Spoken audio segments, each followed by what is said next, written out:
Hello friends, അകലെ latest review. Radhamma പറയുക, എനിക്കും എൻ്റെ കുഞ്ഞുങ്ങൾക്കുമാണല്ലോ ഒന്നുമില്ലാതായത്. അച്ഛനും മോനും വലിയ കൊട്ടാരത്തിലെ കാര്യസ്ഥന്മാരാണല്ലോ. അത് കേട്ടോണ്ട് കൊച്ചമ്മണി പറയാ, എന്തിനാ രാധമ്മ ഇങ്ങനെ വഴക്കുണ്ടാക്കുന്നത്? ഈ കൊച്ചൊരല്പനേരം കിടന്ന് ഉറങ്ങിപ്പോയി. അതിനിങ്ങനെയാണോ വേണ്ടത്? ഉപദേശിക്കണം, നല്ല കടുത്ത ഭാഷയിൽ തന്നെ ഉപദേശിക്കണം. ഈ പുത്തനച്ചി പൊരപ്പുറം തൂക്കുമെന്ന് രാധമ്മ കേട്ടിട്ടില്ലേ? എന്നാലേ ഇവിടുത്തെ ഈ അച്ചി പൊരപ്പുറം പോയിട്ട് മുറ്റം വരെ തൂക്കും. സഹികെട്ട് ജയൻ പറയാ, ഈ തള്ള കുറച്ച് വൃത്തികെട്ട എക്സാമ്പിളും കൊണ്ട് ഇറങ്ങിയിരിക്കുക. അത് കേട്ടിട്ട് പ്രിയ പറയുന്ന, അതൊക്കെ പഴമൊഴിയാ, കൊച്ചമ്മണി വിടുന്ന പാടില്ല. ഋതികെ, കുടുംബത്തിൽ പറഞ്ഞ പെണ്ണുങ്ങളെ സൂര്യൻ ഉച്ചയ്ക്ക് വരുന്നിടം വരെ കിടന്ന് ഉറങ്ങത്തില്ല. അയ്യോ, അങ്ങനെയാണെങ്കിൽ കുടുംബത്തിൽ പറഞ്ഞ പെണ്ണുങ്ങൾ ഇക്കാലത്ത് ഉണ്ടാവില്ലല്ലോ. നമ്മുടെ വേണുവേട്ടൻ പറയുക, മിക്കത് ഹോസ്പിറ്റലിലെ ലേബർ റൂമിലാണ് പ്രസവിക്കുന്നത്. അതും 60% സിസേറിയനുമായിരിക്കും. എൻ്റെ കൊച്ചെ, ഇങ്ങനെയൊക്കെ പറയും. ഇതൊന്നും അല്ല, പെണ്ണുങ്ങളായാലേ വെളുപ്പിനൊരു 4 മണിക്കെങ്കിലും എണ്ണീക്കണം. എന്നിട്ടൊരു 4:15 മുമ്പ് ഏതെങ്കിലും അമ്പലക്കുളത്തിലോ ഏതെങ്കിലും കായലിലോ പോയി മുങ്ങി കുളിക്കണം. എൻ്റെ ഋതിക മോളെ, ഇതൊക്കെ ഈ ജയൻ്റെ അമ്മ ചെയ്തിട്ടുള്ള കാര്യമായി പറയുന്നത് എന്നൊക്കെ വേണുവേട്ടനും പറയുവാണ്. എന്നിട്ടും കൊച്ചമ്മണി നിർത്താൻ പാടില്ല. കൊച്ചമ്മണി വീണ്ടും തുടരുവാണ്. എന്നിട്ട് ഋതിക പൂജാമുറിയിൽ കയറി ഒരു വിളക്ക് കത്തിക്കണം. എന്നിട്ട് നാരായണ നാരായണ എന്ന് ഉറക്ക വിളിക്കണം. ആ ഉറക്ക വിളിക്കുന്ന കേട്ട് വേണം ബാക്കി എല്ലാവരും ഞെട്ടി എണീക്കാൻ. സഹിക്കുന്നതിനൊക്കെ ഒരു പരിധിയുണ്ട്. നമ്മുടെ വേണുവേട്ടൻ ജയനോട് ചോദിക്കുന്നു, എടാ ജയ, നിന്റെ അച്ഛൻ്റെ പേര് നാരായണ എന്നാണോ? അയ്യോ, എൻ്റെ അച്ഛൻ്റെ പേര് വേലായുധം പിള്ളേന്നായിരുന്നു. എന്നിട്ട് കുറച്ച് അധികാര ഭാവത്തിൽ കൊച്ചമ്മണി പറയുക, ഋതികെ, എൻ്റെ റൂമിൽ പോയി ആ ഫോൺ ഇങ്ങോട്ട് എടുത്തോണ്ട് പോകാം മോളെ. കൊച്ചമ്മണി അങ്ങനെ പറഞ്ഞത് കേട്ട് ഋതിക ഫോൺ എടുക്കാനായിട്ട് പോവാണ്. അത് കണ്ടോണ്ട് ജയൻ പറഞ്ഞു, ദാണ്ടേ, ആ കൊച്ചു നിങ്ങളുടെ വേലക്കാരിയൊന്നും അല്ല, അതെ മന്ത്രിയുടെ മോളാ. നിങ്ങളീ പറയുന്നത് വല്ലോ അങ്ങേരെ അറിഞ്ഞാലേ നിങ്ങളുടെ കഥ കഴിക്കും. എന്നാലേ ഞാൻ അടുത്ത ദിവസം തന്നെ മന്ത്രിയെ ഒന്ന് കണ്ടാലോടാ. അപ്പോൾ ഋതിക ഫോണുമായിട്ട് വരുവാണ് കൊച്ചമ്മണിക്ക് കൊടുക്കാൻ. കൊച്ചമ്മണി അങ്ങനെ ഫോൺ വാങ്ങിയിട്ട് പറയുന്നു, കണ്ടോ രാധമ്മ, ഇത് രാധമ്മ പറയുന്ന പോലെയൊന്നും അല്ല. ഈ കൊച്ചിന് അഹങ്കാരം ഒന്നും കൂടിയിട്ടില്ല. 10 പുത്തം വന്നു കഴിഞ്ഞാലേ ഇവിടെ ഉള്ളവരുടെ ഓരോരുത്തരുടെ അഹങ്കാരം കാണണം. വേണുവേട്ടൻ പറയുക, ജയൻ്റെ അമ്മയോട് എനിക്കൊരു കാര്യം പറയാനുണ്ട്. ജയൻ്റെ അമ്മയെന്നുള്ള ബഹുമാനത്തില്ല ഇവൻ നിങ്ങളോടൊക്കെ മിണ്ടുന്നത്. എന്നാലേ ആ ബഹുമാനമൊന്നും എനിക്ക് നിങ്ങളോടില്ല. ഈ കുട്ടി ഇന്ന് എൻ്റെ മരുമകളായിട്ട് വന്നെങ്കിലും എനിക്കിന്ന് എൻ്റെ മകള് തന്നെയായത്. അതുകൊണ്ട് നിങ്ങളുടെ അഭ്യാസമൊന്നും ഈ കുട്ടിയോട് വേണ്ട, പറഞ്ഞില്ലെന്ന് വേണ്ട. ഈ സമയത്ത് രാജുവിൻ്റെ ഫോണിലോട്ട് പ്രതാപൻ്റെ കോൾ വരുന്നുണ്ട്. അയ്യോ, വർമ്മ സാറാണല്ലോ വിളിക്കുന്നത് എന്നും പറഞ്ഞ് രാജു ഫോൺ അറ്റൻഡ് ചെയ്യുവാണ്. എത്തിയേക്കാം സാറേ. ഇല്ലില്ല, ലേറ്റ് ആകത്തില്ല, ഞങ്ങൾ ഉടനെ തന്നെ എത്തിയേക്കാം എന്നും പറഞ്ഞ് രാജു ഫോൺ കട്ട് ചെയ്യുവാണ്. അപ്പോൾ വേണുവേട്ടൻ ചോദിക്കുന്നത്, എന്താ രാജു? അച്ഛാ, അത് വർമ്മ സാറ് പറഞ്ഞത് ഞാനും മേഡവും കൂടെ ഉടനെ തന്നെ വീട്ടിലോട്ട് ചെല്ലണമെന്ന്. മേഡം എളുപ്പം റെഡിയാകും. ശരിയെന്നും പറഞ്ഞ് ഋതിക അകത്തോട്ട് പോവുകയാണ്. പെട്ടെന്ന് രാജു രാധമ്മയോട് പറയുന്നു, അമ്മേ, ഞങ്ങൾ പോയിട്ട് വരാം. രാധമ്മ കലിപ്പിൽ തന്നെ നിൽക്കുക. അതിനെന്തിനാടാ എൻ്റെ അനുവാദം? നിനക്കൊരു മഹാറാണിയെ കിട്ടിയിട്ടുണ്ടല്ലോ, നീ ഇനി അവളുടെ പുറകെ ഇങ്ങനെ നടന്നോ നാശം പിടിക്കാനായിട്ട് എന്നും പറഞ്ഞ് രാധമ്മ ദേഷിച്ച് അകത്തോട്ട് പോവാണ്. അമ്മയെന്ന് രാജു വീണ്ടും വിളിക്കുന്നുണ്ട്. പക്ഷെ രാധമ്മ തിരിഞ്ഞു പോലും നോക്കുന്നില്ല. പെട്ടെന്ന് തന്നെ രാജുവും ഋതികയും കൂടെ വർമ്മ സാറിനെ കാണാനായിട്ട് അവിടെ എത്തിയിരിക്കുന്നു. യാമിനിയാണെ അവർ വരുന്നതും കാത്ത് വാതുക്കലിങ്ങനെ നിൽക്കുവാണ്. ഋതികയെ കണ്ട സന്തോഷത്തിൽ പെട്ടെന്ന് യാമിനി ചെന്ന് മോളേന്ന് വിളിച്ച് ഋതികയുടെ കൈക്ക് കയറി പിടിക്കുവാണ്. ഋതികയും വലിയ സന്തോഷത്തോടെ തന്നെ ചെറിയമ്മയെന്ന് വിളിച്ച്, അമ്മാമ്മ നിങ്ങൾക്കായിട്ട് കാത്തിരിക്കുന്നുണ്ട്, എന്തോ കാര്യമുണ്ട്, മോള് പേടിക്കണ്ട, അമ്മാമ്മയ്ക്ക് വേറെ കുഴപ്പമൊന്നുമില്ല, നിങ്ങളോട് എന്തോ അത്യാവശ്യ കാര്യം പറയാനുണ്ട്, അതിനുവേണ്ടിയാണ് വിളിപ്പിച്ചത്. ആ സമയത്ത് പ്രതാപനും അങ്ങോട്ട് വരുന്നുണ്ട്. പ്രതാപൻ പറയുന്നു, ആഹാ, നിങ്ങൾ വേഗത്തിൽ തന്നെ എത്തിയല്ലോ, വാ അകത്തോട്ട് വാ, നീ എന്താ മടിച്ചു നിൽക്കുന്ന ഋതു, അമ്മാമ്മ വിളിക്കുന്നുണ്ട് നിന്നെ. അങ്ങനെ ഋതികയും രാജുവിനെയും കൂട്ടിയിട്ട് പ്രതാപൻ മുകളിലോട്ട് കയറി പോകുന്നുണ്ട്. അപ്പോൾ അംബിക അങ്ങോട്ട് വന്നിട്ട് യാമിനിയോട് ചോദിക്കുന്നു, യാമിനി, ഇവരെന്താ ഇത്ര രാവിലെ തന്നെ വന്നത്? തീരെ ഇഷ്ടമില്ലാത്ത പോലെ യാമിനി പറഞ്ഞു, ആ എനിക്കറിയില്ല, അമ്മ വിളിപ്പിച്ചതാവരെ എന്നും പറഞ്ഞ് യാമിനി അകത്തോട്ട് കയറി പോവാ. അംബിക അവിടെ നിന്നുകൊണ്ട് പറയുക, ഇവക്കറിയാം, അറിയാമെങ്കിൽ ഇവള് പറയത്തില്ല, എല്ലാവരും ഇപ്പോൾ ഒരു കക്ഷിയല്ലേ, ഇവരെന്തിനായിരിക്കും ഇത്ര രാവിലെ വന്നത്? ആലോചിച്ചിട്ട് ഒരു പിടിയും കിട്ടുന്നില്ലല്ലോ.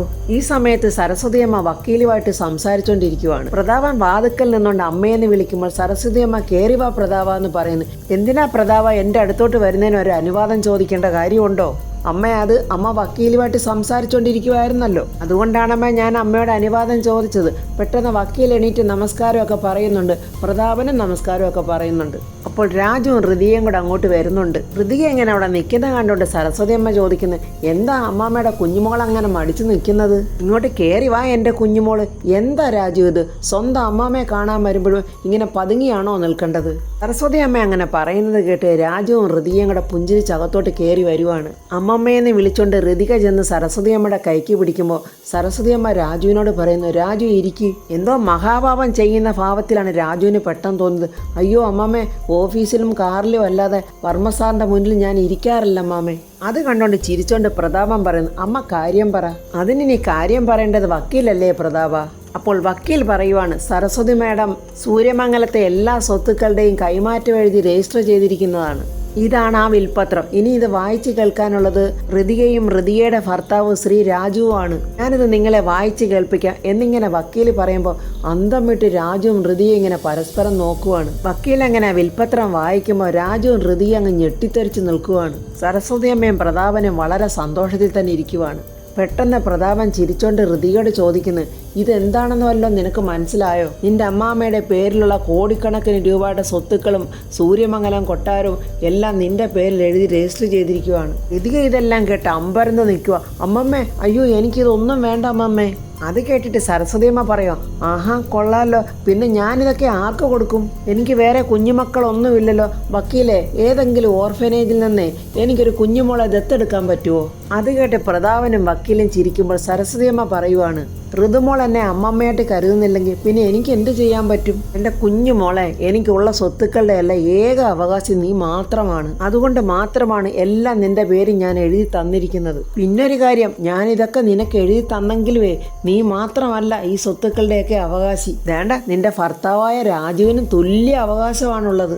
അത് കേട്ടിട്ട് രാജു ഇങ്ങനെ പകച്ചു നിന്നിട്ട് പറയോ, അയ്യോ അമ്മമ്മേ, എനിക്കിവിടുത്തെ സ്വത്തുക്കളൊന്നും വേണ്ട. രാജു ഇങ്ങനെ പറയുന്നത് കേട്ട് വക്കീൽ ചിരിക്കുക. അപ്പോൾ പ്രതാപൻ പറയാ, വക്കീൽ ചിരിക്കണ്ട, എൻ്റെ മരുമകൻ രാജു ഇങ്ങനെയാ. ഇക്കാലത്ത് ഇങ്ങനെയും ചെറുപ്പക്കാരുണ്ടോയെന്ന് ഞാൻ പല പ്രാവശ്യം ആലോചിച്ച് നോക്കിയിട്ടുണ്ട്. അത് കേട്ട് സന്തോഷത്തോടെ സരസ്വതിയമ്മ പറയുക, ഇങ്ങനെ ഒരു ചെറുപ്പക്കാരൻ ഞങ്ങളുടെ മോടെ ബോഡി ഗാർഡായിട്ട് വന്നു. ദൈവം ഞങ്ങൾക്കായിട്ട് കൊണ്ടുതന്ന ഇവനെ ഞങ്ങൾ ഇങ്ങെടുത്തു. അങ്ങനെയല്ലേ പ്രതാപ എന്ന് സരസ്വതിയമ്മ ചോദിക്കുമ്പോൾ പ്രതാപന് സന്തോഷത്തോടെ പറയുന്നു, അതേമ്മേ. എന്നിട്ട് പ്രതാപൻ രാജുവിനോട് പറയുന്നു, നീ എൻ്റെ പി ആണെന്നുള്ളതൊക്കെ അവിടെ ഇരിക്കട്ടെ. നീ കോടീശ്വരനായതുകൊണ്ട് എല്ലാ കാര്യത്തിലും ഉത്തരവാദിത്വം കൂടുവാണ്.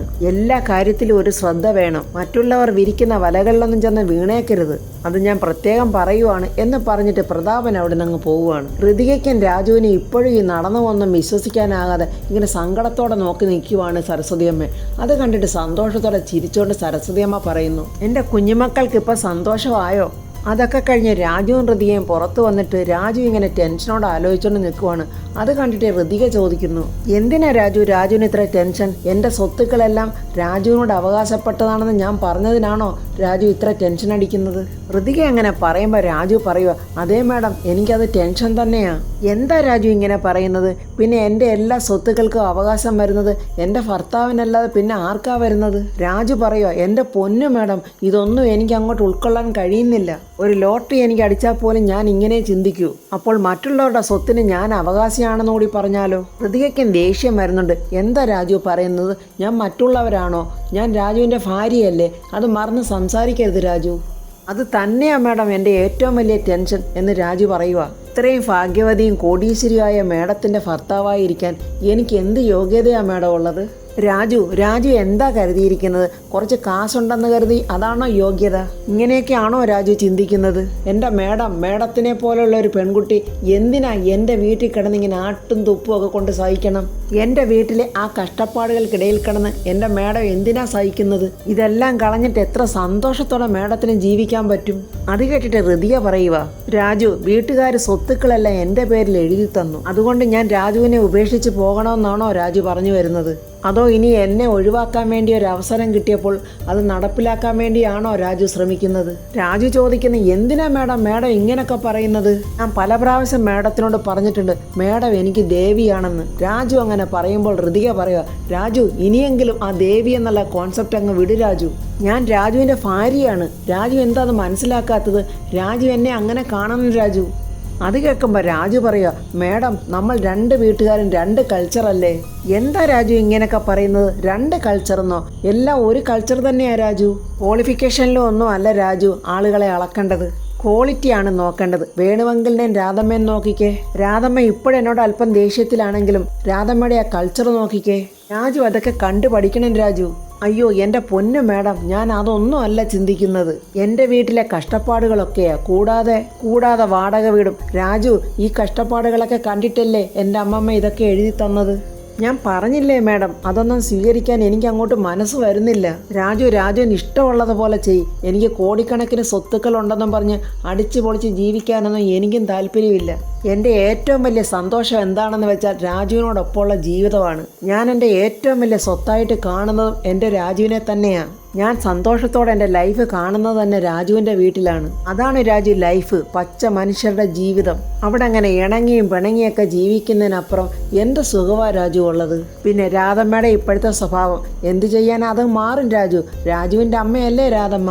അത് മാത്രമല്ലല്ലോ രാജു, രാധമ്മയുടെ ശരിയായ സ്വഭാവം എനിക്ക് അറിയാവുന്നതും അല്ലേ. അതൊക്കെ അങ്ങ് മാറിക്കോളും രാജു. രാധമ്മയ്ക്ക് എന്നോടുള്ള ദേഷ്യം ഒരു ഫീലിങ്സിൽ നിന്നുണ്ടായതാ രാജു. രാജു എന്നെ വിവാഹം കഴിക്കില്ലെന്ന് രാധമ്മ മനസ്സിൽ ഉറപ്പിച്ചപ്പോഴാ രമ്യയുടെ അമ്മയ്ക്ക് വാക്ക് കൊടുത്തത്. അങ്ങനെ പറഞ്ഞ വാക്ക് തെറ്റിക്കേണ്ടി വന്നില്ലേ. ചിലർക്ക് കൊടുത്ത വാക്ക് തെറ്റിക്കുന്നത് മരിക്കുന്നതിന് തുല്യമാണ്.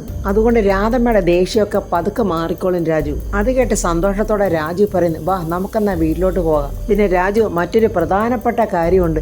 എൻ്റെ പേരിൽ സ്വത്തുക്കളൊക്കെ എഴുതി തന്നത് വല്യമ്മയും ജയേട്ടനും അറിയണ്ട. ഞാൻ കോടീശ്വരിയാണെന്നൊക്കെ അറിഞ്ഞു കഴിയുമ്പോൾ അവർ ഫേക്കായിട്ടുള്ള സ്നേഹമായിട്ടൊക്കെ വരും.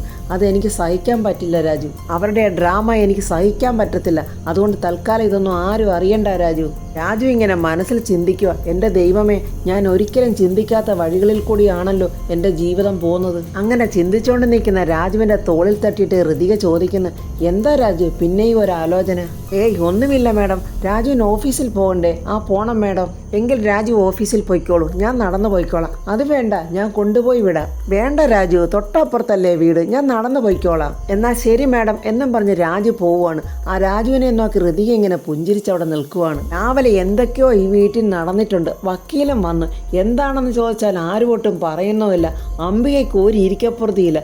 അംബിക പതുക്കെ സരസ്വതി അമ്മയുടെ റൂമിൻ്റെ പുറത്തു വന്നിങ്ങനെ നിൽക്കുവാണ്. ഇനി ആരെയും കാത്തു നിന്നിട്ട് കാര്യമില്ല, സരസ്വതിയോട് തന്നെ അങ്ങ് ചോദിക്കാം. പക്ഷെ അവരെങ്ങനെ റിയാക്ട് ചെയ്യുമെന്നറിയില്ലല്ലോ. എന്തായാലും രണ്ടും കൽപ്പിച്ചങ്ങ് കയറാം എന്നും പറഞ്ഞ് സരസ്വതി അമ്മ ഇരിക്കുന്ന മുറിയുടെ വാതിൽ തുറന്ന് അംബിക അകത്തോട്ട് കയറിയിട്ട് ചോദിക്കുന്നു, അമ്മേ ഞാൻ അകത്തോട്ട് വന്നോട്ടെ? അപ്പോൾ സരസ്വതി അമ്മ പറയുന്നത്, കയറി വന്നോ. എന്താ അംബികയെ പതിവില്ലാതെ എൻ്റെ മുറിയിലോട്ടൊരു വിസിറ്റിംഗ്? വലിയ വിനയമൊക്കെ അഭിനയിച്ചുണ്ട് അംബിക പറയാം. അയ്യോ അമ്മയെ ശല്യപ്പെടുത്തണ്ടെന്ന് കരുതിയാണ് ഞാൻ കയറി വരാത്തത്. സരസ്വതി അമ്മ അംബിക ഒന്ന് സൂക്ഷിച്ച് നോക്കിയിട്ട് പറയുക, അതെ ശല്യക്കാരെയൊക്കെ എനിക്ക് കൃത്യമായിട്ട് തന്നെ അറിയാം. ഞാൻ അവരെ മാറ്റി നിർത്തുകയും ചെയ്യൂ അംബികെ. അല്ല അംബിക ഇപ്പം ഇങ്ങനെ കാണാൻ വന്നതിൻ്റെ കാര്യം എന്താന്ന് പറ. അമ്മേ ജ്ഞാനപ്പാനയുണ്ടോ? പൂന്താനത്തിൻ്റെ ജ്ഞാനപ്പാന. അംബിക എങ്ങനെ പറയുന്നത് കേട്ടിട്ട് സരസ്വതി അമ്മയ്ക്ക് കരയണോ ചിരിക്കണോ ഒന്നും അറിയില്ല.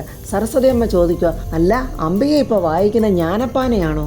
അല്ലമ്മേ, അത് യൂട്യൂബിൽ കിട്ടും. എന്നാലും അമ്മയുടെ കയ്യിലുണ്ടെങ്കിൽ അതൊന്ന് വായിച്ചു നോക്കാമല്ലോ എന്ന് കരുതി. അയ്യോ അംബികയെ, ഞാനത് വായിച്ച് മനപ്പാടമാക്കിയതുകൊണ്ട് ആ പുസ്തകം ഇപ്പോൾ എൻ്റെ കയ്യിലില്ല. എന്നാൽ സാരമില്ലമ്മേ, ഞാൻ വാങ്ങിച്ചോളാം എന്നും പറഞ്ഞ് അംബിക ഇങ്ങനെ പോകാനായിട്ട് ഒരുങ്ങുവാണ്. എന്നിട്ട് പെട്ടെന്ന് സരസ്വതി അമ്മയോട് ചോദിക്കുന്നു, അല്ലമ്മേ ഇവിടെ വക്കീൽ വന്നെന്നോ എന്തൊക്കെയോ ഡിസ്കഷൻ നടന്നെന്നൊക്കെ പറഞ്ഞല്ലോ, അതെന്താ അമ്മേ? അത് കേട്ടിട്ട് സരസ്വതി അമ്മ പറയും, ഓഹോ അപ്പോൾ അതാണ് ജ്ഞാനപ്പാന. എന്തായാലും പൂന്താനം നമ്പൂതിരി മരിച്ചുപോയത് മഹാഭാഗ്യം. ഇന്നിവിടെ നടന്ന എന്താ കാര്യമെന്നൊക്കെ അംബികയ്ക്ക് അറിയണം. അംബിക പറയുക, അയ്യോ അമ്മേ, ഞാനും ഈ വീട്ടിലൊരു അംഗമായതുകൊണ്ട് ഞാൻ ചോദിച്ചു പോയതാ. അംബിക അങ്ങനെ പറഞ്ഞത് കേട്ടതും സരസ്വതി അമ്മ ദേഷ്യത്തിൽ ചാടി അങ്ങോട്ട് എണീറ്റിട്ട് പറയാൻ എനിക്ക് മനസ്സില്ലെങ്കിലോ. അംബിക എന്നെങ്കിലും കഴിഞ്ഞ കാലത്തെക്കുറിച്ച് തിരിഞ്ഞു നോക്കിയിട്ടുണ്ടോ? നീ എവിടെ നിന്നാ വന്നത്, എന്തായിരുന്നു നിന്റെ പശ്ചാത്തലം എന്നൊക്കെ നീ ചിന്തിച്ചിട്ടുണ്ടോ? നീ അതൊക്കെ മറന്നുപോയി കാണും. പക്ഷേ ഈ ഞാൻ മറക്കില്ല. അംബിക ഉടനെ പറയോ, അല്ലമ്മേ ഞാൻ ഓർക്കുന്നുണ്ട്. നിർത്ത്, ഞാൻ പറയാം. എല്ലാം നഷ്ടപ്പെട്ട് 3 മക്കളുമായി വന്ന് അഭയം ചോദിച്ചത് എൻ്റെ ഭർത്താവിൻ്റെ അടുത്ത് നിൻ്റെ അച്ഛൻ. നീയും പ്രതാപനും ശേഖരനും. പ്രതാപനോടൊരു പ്രത്യേക വാത്സല്യം തോന്നിയ എൻ്റെ ഭർത്താവ് നിന്നെയും ശേഖരനെയും കൂടെ പരിഗണിച്ചു. അങ്ങനെ നീ എൻ്റെ കോവിലകത്തെ വീട്ടുജോലിക്കാരിയായി, പിന്നെ പാൽക്കച്ചവടക്കാരിയായി. എൻ്റെ മകളെ കല്യാണം കഴിച്ചതോടെ പ്രതാപൻ വലിയ സമ്പന്നനുമായി. നല്ലവനായ പ്രതാപന് എൻ്റെ ഭർത്താവ് വേണ്ടുവോളം സ്വത്തുക്കളും കൊടുത്തു. അങ്ങനെ വീട്ടുവേലക്കാരിയായിരുന്ന ഈ അംബിക ആങ്ങളുടെ കെയർ ഓഫിൽ ഒരു വലിയ മഹാറാണിയായി അങ്ങ് മാറി. സരസ്വതി അമ്മ ഇങ്ങനെയൊക്കെ പറഞ്ഞപ്പോൾ അംബികയുടെ തൊലി ഉരിഞ്ഞു പോയി. ആകെ നാണം കെട്ട് തല കുനിഞ്ഞിങ്ങനെ അംബിക നിൽക്കുവാണ്. ദേഷ്യത്തോടെ സരസ്വതി അമ്മ അവളെ ഇങ്ങനെ നോക്കുവാണ്. അപ്പോൾ ഫ്രണ്ട്സ്, ഉഗ്ര വിഷമുള്ള പാമ്പിനെയാണ് നമ്മുടെ സരസ്വതി അമ്മ നോവിച്ചിരിക്കുന്നത്. ഇനി എന്താണ് ഈ അംബിക ചെയ്യാൻ പോകുന്നത്? ആ സ്വത്തുക്കളെല്ലാം രാജുവിൻ്റെയും ഋതികയുടെയും പേരിൽ വന്നെന്നറിഞ്ഞു കഴിയുമ്പോൾ അവൾ പ്രാന്തളകി എന്താണോ അവരെ ചെയ്യാൻ പോകുന്നത് എന്നൊക്കെയുള്ള റിവ്യൂമായി നമുക്ക് നാളെ കാണാം. എൻ്റെ ഈ റിവ്യൂ ഇഷ്ടപ്പെട്ട ലൈക്കും കമൻസും സബ്സ്ക്രൈബ് ചെയ്യാത്തവർ സബ്സ്ക്രൈബ് ചെയ്യണേ.